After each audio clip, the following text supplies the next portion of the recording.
Good morning, heading to Rabaul, Papua New Guinea, and this is a town that has had a very, very strong history. So in the late 1800s it was a German colony. It was called German New Guinea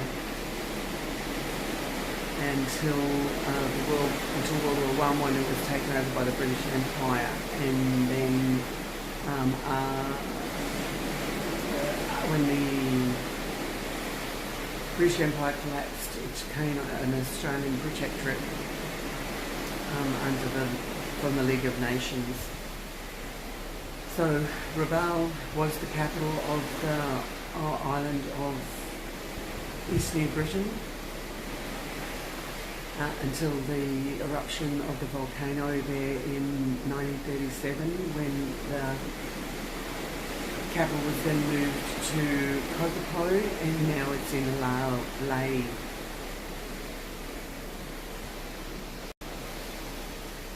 Located on Simpson Harbour, on a peninsula called Gazelle Peninsula. It's actually surrounded by 4 volcanoes. The names are very long, but one's called the Mother, one's called North Daughter and South Daughter, and then the other one's called something else. I think 2 volcanoes erupted in 1939. And then another one in 1994, 19th of September 1994, and that's the one that destroyed the town. So 80% of the town was destroyed in 1994. And so when we actually go to that volcanic area, you'll see the tops of buildings, and they were 2-story buildings that were destroyed. In the 1939 volcano, I think that just less than 4,000 people died, but in the 1994 one, I think if I remember rightly, only 2 people died, and they died of heart attacks. They didn't die of volcanic related deaths. The 1994 evacuation, they evacuated between 10 and 30,000 people from that town, and the population was about 30,000. The information that the ship has given us has said that the current population of Rabaul is actually 3,000 people. But when I googled it a little bit, that was like the 2000 population, the census. 2011, they said it was close to 39,000 or 38, between 38 and 39,000. So that was about 6 years ago. So it's probably closer to 40,000 now. So it'll be interesting to see how the town's been rebuilt. Apparently, doing some reading, the word Rabaul is local language for mangrove, because the town was built on a mangrove swamp. And in the 1939 volcano was the one where the 2 volcanoes erupted, killing nearly 4,000 people.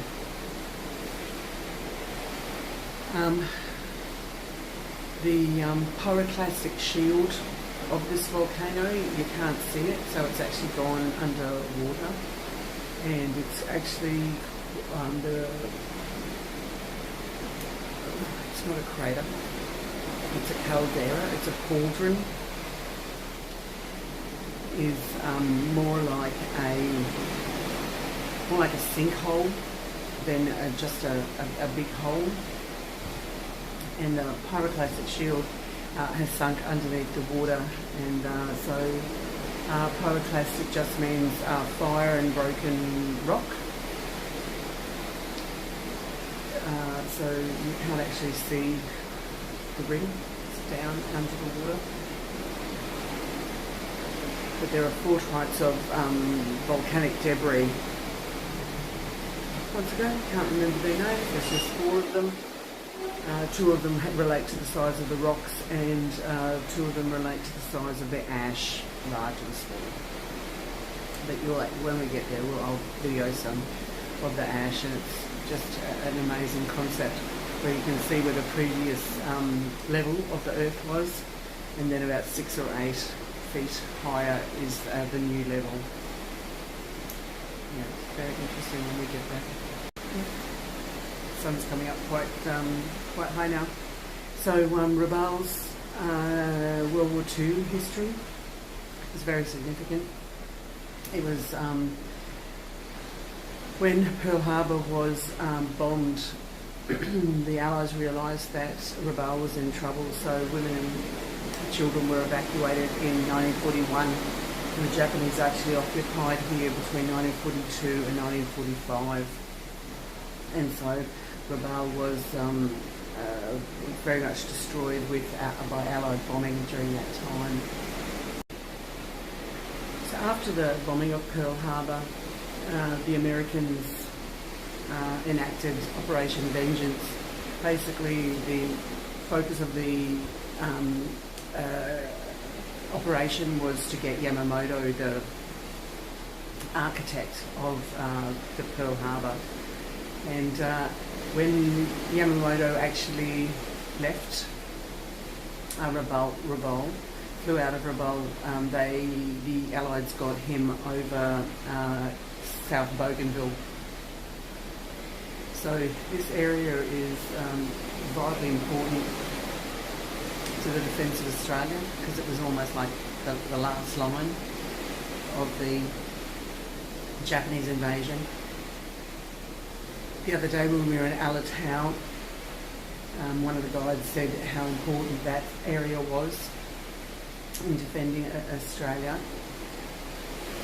But also on the mainland, the Kokoda track was just continual battle, where Rabaul and Alatau were actually like staging posts, were actually where thousands of troops were stationed.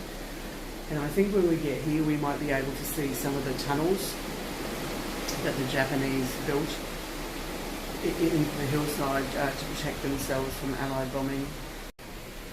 So our conference conveners have organised another tour for us today, and that'll include going to the volcano and going to a hospital while we're here at Rabaul. So it's going to be another exciting day filled with different adventures and learning new things. It's going to be about 31 degrees today, so we're slip-slop-slapping, and doesn't look to be any rain clouds, but this is a tropic, so I am going to carry my spray jacket anyway. Julie's telling me the banana. So apparently I've got a very coveted spot which is framed with these banana leaves, or these banana trees just here. So this is the lookout from the Rabaul Volcanic Observatory, and over there is the seismic equipment, and it has a nice display about the information in the last eruptions, etc. So it's got an interesting little walk just on the edge of a cliff face there. But the view from up here is just magnificent. Yeah, we come this way. I think she's taking a selfie. Oh. So just another amazing view up here from the seismic centre looking over Rabaul. So we had the two volcanoes in 1937 and 1944, September 19th, 1994. That 80% of the town was destroyed. So when we get to a little further down, we'll actually see the top of the two-storey buildings. So this is the Bismarck Sea, and that's the Gazelle Peninsula, Peninsula, just out there. So a tour guide has brought us to the Japanese tunnels, and basically what they are is tunnels carved in through the rock, about 150 metres, and you can bring the ammunition and supplies from the water to here, and you can also store things in this space. They're actually quite massive. You can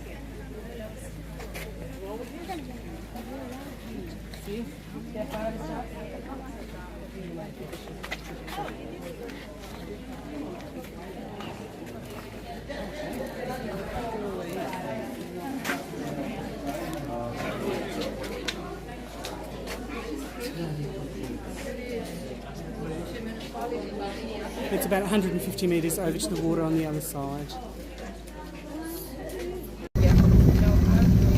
I'll show you. Yeah. How I do.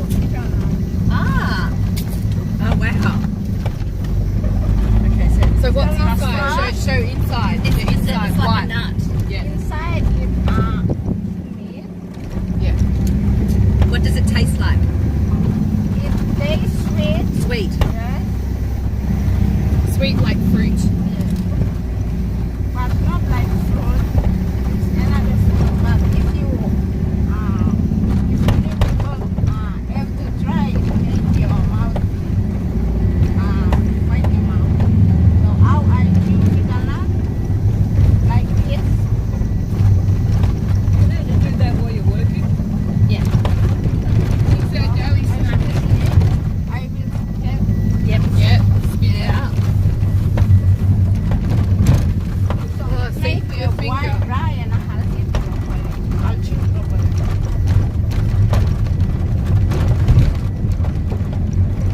So it's not red yet.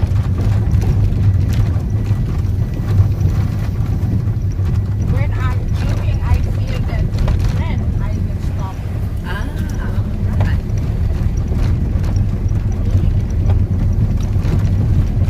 Feeling good? Look at that! I'll finish with you. Oh, smell it. It's beautiful, isn't it? It smells gorgeous. Don't do this at home, Blake. Don't do this at home. Amazing, Lynn. Julie, Yeah. Lynn is. She's showing us. I'll show you the video in a bit. We've got the best driver, we've got the best guide. She's getting a bit high now and she's spitting it out. And now it's a betel nut is gone. Yeah. Smell it. It's beautiful, sweet smell. Very sweet. Yeah, can't you smell it? I can smell it, but it doesn't taste very sweet. So we're zooming along a little bus here and our driver is Jimmy and there's the back of Jimmy's head and our guide over here is Lynn and she's just telling us about how to chew betel nut. So we've got some corrupted people out here. And we're all up at shops because we've been smelling the betel nut. We've been smelling the betel nut, it's very sweet. The people have come out of church and then we're driving along this beautiful beach area. It's just wonderful. Coming out of church, so it's good for us to know. And they're all So we've just arrived at the Nongut General Hospital, which is the hospital here at Rabaul, and we're going to go into small groups like we did at the last hospital, and we're going to have a guided tour through the hospital. So there's the outpatients department. Oh, Christy, you've been taken out. See? Christy, they're taking you away from us. So they're waiting outside for outpatients, but outpatients on a Sunday, so I don't know what that's about. So this is the administration wing. It has some nice security on it just here, and all the directors of departments are in this space down here. Both administration and outpatients, and we're just going to go into these covered walkways, which would be really handy in the rain. The operating theatre over this side. Central Sterilizing place. This small part here. Oh, central sterilising. So we're just going to peek into the central sterilising, but it's all closed and nothing. It's all locked up. It's all locked up. Hello. Anybody? Anybody home? So this is the sterilization. Oh, it's No, it's all locked. All locked. We can't get in. That's when we pick up a sterilizer. You ring the bell to get shed attention. So this is the intermediate ward. So each room seems to have its own walls, but they don't seem to go right up to the ceiling.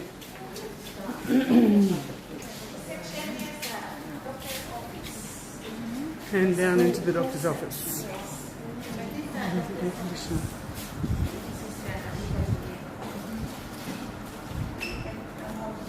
Labor ward right at the far corner.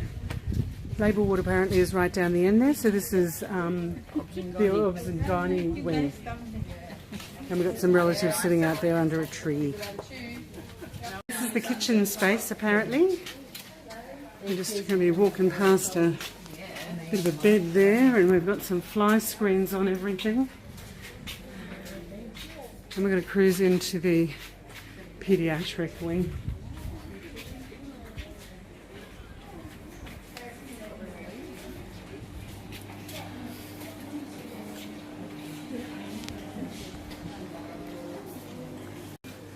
So in the paediatric ward, she said that with really sick children that they allow 2 parents, and with a child gets better, they just allow 1 parent. So you've got a shower block to service a couple of wards. You've got a men's shower wing at one side and a women's shower wing at the other. So we've just walked down this central corridor here from the surgical area, and there is the surgical ward, and we suspect that the building is actually made of an asbestos material. It's actually quite cool in the ward. So all the wards have a cross ventilation. They don't seem to have solid ceilings in them, and they're out to the ablutions block. Thank you. Thank you. And then we have our catering department along the whole building up at the back of this ward. And this is our medical ward.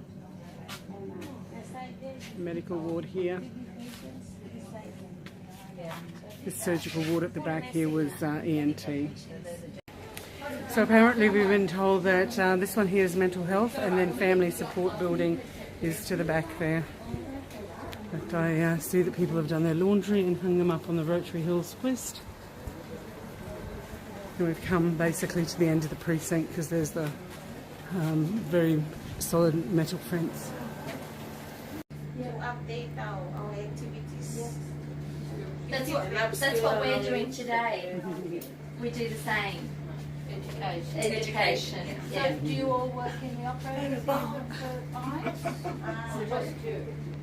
So the staff are telling us they're actually trained by Fred Hollows, and they do about 80% of the patient assessment. When they get about 200 patients, they'll ask the management to hire an eye doctor, an ophthalmologist, to come and do about 200 cataracts and pterygiums, which takes about a week and a half. Thank you so much. Thank you. So they do 5 sections. They do outreach to the community as well as right up to the operating theatre. So these women are basically nurse practitioners of this area. They're just amazing. And they have a lovely air-conditioned office, but I don't think that's their priority for them. It's a very compact space. Very compact space. So she's saying it's a 250-bed hospital and they only have 200 staff. The operating theatre actually has 3 rooms in it, but they can only operate 2 because there's no table for the 3rd room. That the doctors live close by on campus, but the nurses live in their villages and they come and go to work. If they do a late or a night shift, or they work into the night, they can actually stay in the sisters' quarters, the nursing home, the sisters' quarters. So we've walked into the operating theatre, and this is the waiting area. Got some gurneys there.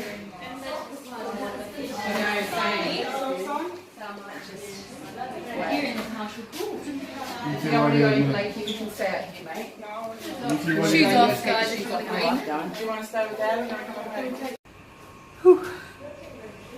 So I'm going to be a lazy one and not take my shoes off because I won't get them back on.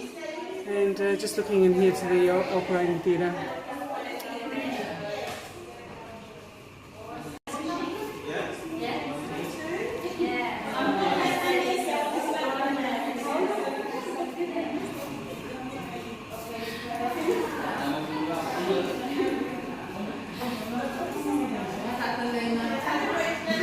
Well, so that was another amazing visit. The staff were just absolutely friendly and happy to see us.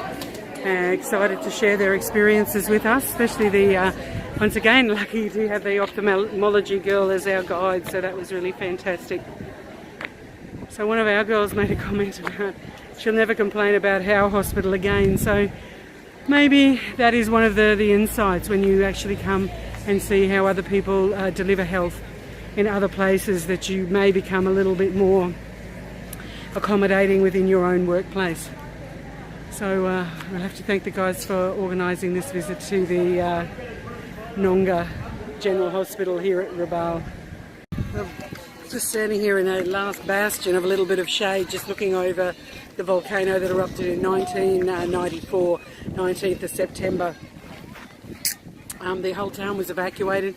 Between 10,000 and 30,000 people were evacuated. Nobody actually died with this eruption. It was raining the day before, and they had a chance to get everybody out with both private and public transport by sea and by air. 2 people actually did die, but they died of heart attacks, so they weren't actually related to the volcano going off at all. The previous volcanic eruption in 1937 actually killed 3,835 people, and the town of Rabaul was rebuilt after that. So you can see the water's a different colour. The hot springs start from up here, where you can see this different sand colour, and comes down into the bay there. What they told us last time is no fish or anything live in this immediate area because of the heat of the water.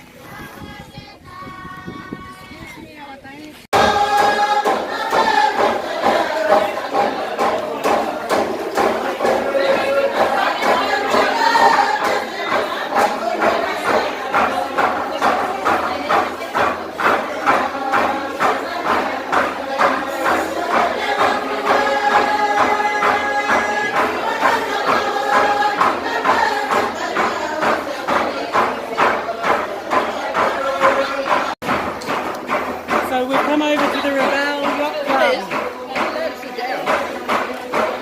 and we're having a lunch here at the Rabaul Yacht Club, which is a massive open-air space.